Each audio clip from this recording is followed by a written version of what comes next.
各位，这是一条悲伤的新闻，也是一条荒诞的新闻。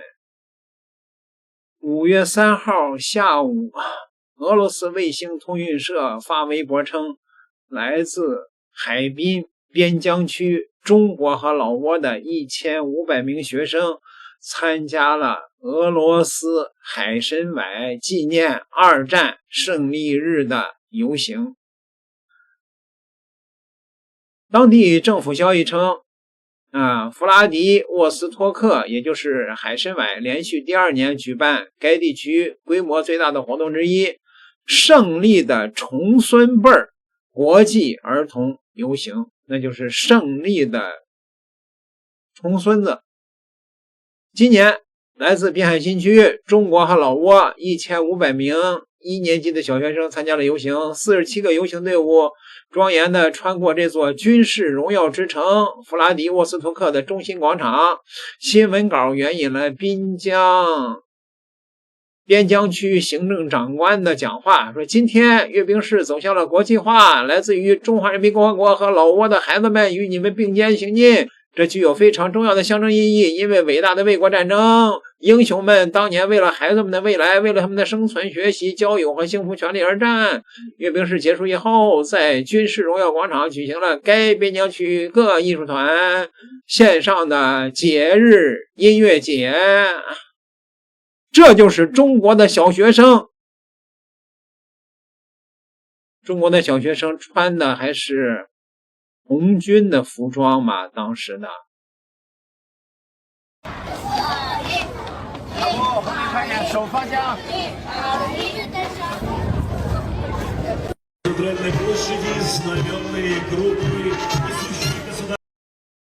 безопасности российской армии. Возглавляет расчет старший прапорщик Олег Комов, участник специальной военной... Разнородный Тихоокеанского флота, участник специальной военной операции. Большой камень, парадный расчет, участник специальной военной операции, военно охраняет посейки. Возглавляет парадный расчет капитан 3-го ранга запаса Алексей Чепурин, участник специального военного марша отряда вооруженцев образовательных центров «Антарес» и «Гармония» муниципального округа города Партизанская. В периоды крупных военных конфликтов это были добровольцы из числа обычных граждан, которые вставали на защиту своей страны. Возглавляет парадный расчет директор школы. Барабанщика, командир 4-й роты подполковник Алексей Поличигин. Китайской Народной Республики. Это юные представители нового поколения, которые горячо любят свою страну, свято чтят историческую память. Ребята одеты в форму времен войны сопротивления. Этой формой они демонстрируют уважение к прадедам.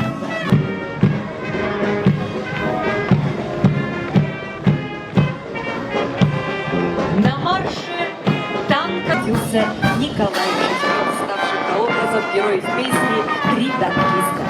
Возглавляет расчет участник кадровой программы «Герои Приморья».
242 участника, дети из семей.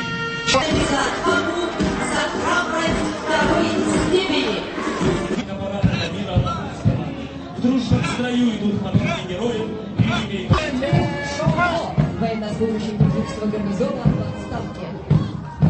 дают патриотическую эстафету. Учащиеся школы номер 7 Лесозаводска представляют под его руководством.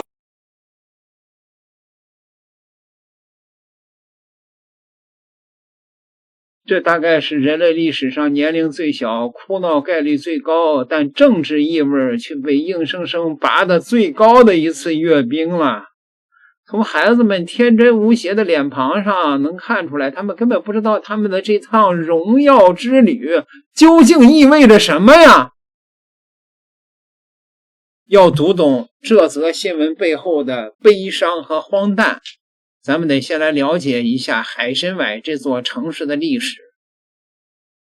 位于俄罗斯远东地区的港口城市，现为滨海边疆区首府和远东联邦管区的行政中心。这个听起来洋味很浓的城市，其实在166年前，它叫中国名字海参崴，意为海边的渔村或者是海边的晒网场，是中国满洲的原住民的语言。那个时候的海参崴是中国历朝历代固有的领土，只不过在1860年的中俄北京条约中被清政府割让给了俄国。俄国占领海参崴以后更名为弗拉迪沃斯托克，翻译成中文就是征服东方的意思。这个名字也暴露了俄国的野心，那就是要征服中国。领土被割让是一件让人痛心的事儿，更让人痛心的是，海参崴被占领以后，生活在这片土地上的原住民并不受待见，被抓捕屠杀成为一种常态。最痛心的一次惨剧发生于1938年，据说在那一年，斯大林对俄罗斯远东地区的中国人进行了惨无人道的大清洗，先后30多万中国人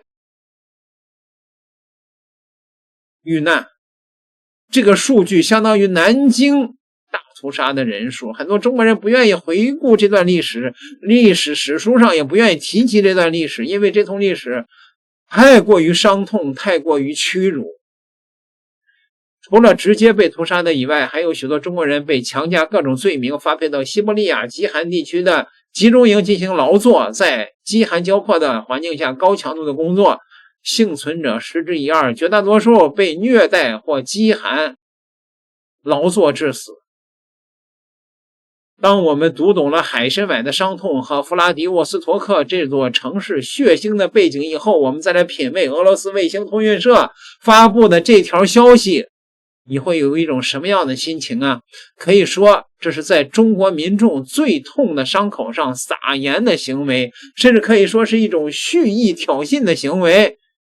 更令人痛心的是，俄罗斯这么做了，而国内的某些地方、某些学校、某些人居然也倍感荣耀的配合了。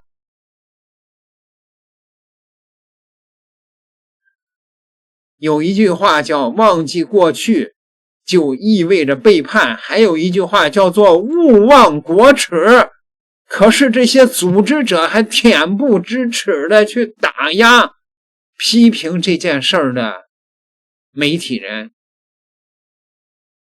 近期我本来打算不露脸拍视频的，但是你们欺人太甚了啊！昨天视频还给我投诉下架，投诉的理由是商业侵权啊，还是商业什么毁坏你们的商誉，对吧？你们别给我扯淡啊！第一啊，你们作为一个教书育人的机构，你们肯定知道那个地方的历史，对不对？第二，我侵犯你们什么名誉了？侵犯你们什么商誉了？我引用的是俄罗斯卫星通讯社的官方截图，还有你们自己拍的视频，对吧？我评论什么了吗？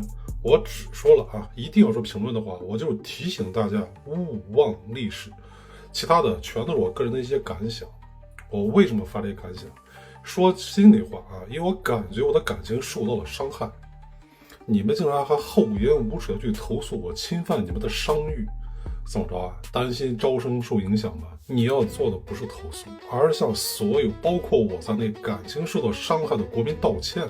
你知道吗？教书育人的单位，你们可是长点脑子，长点心吧。